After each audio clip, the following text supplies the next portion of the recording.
Ang mabuting balita ng Panginoon ayon kay San Juan. Papuri sa iyo, Panginoon. 6 na araw bago magpaskwa, si Jesus ay dumating sa Betania, sa bayan ni Lazaro, na kanyang muling binuhay. Ipinaghanda siya roon ng hapunan.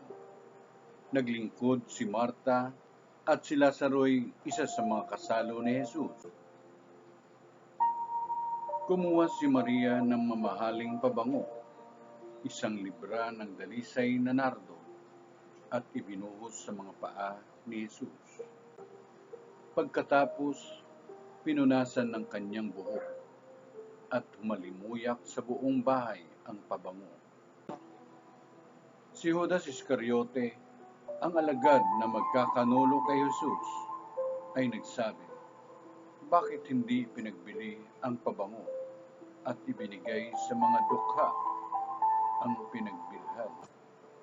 Maaaring umabot sa 300 denaryo ang halaga niyan, hindi dahil sa siya'y may malasakit sa mga dukha, kaya niya sinabi yun, kundi dahil sa siya'y magnanakaw. Siya ang nag-iingat ng kanilang salapi at kinukupit niya ito." Sumagot si Jesus, "Ano't siya'y ginugulo ninyo? Pabayaan ninyong ilaan niya ito para sa paglilibing sa akin.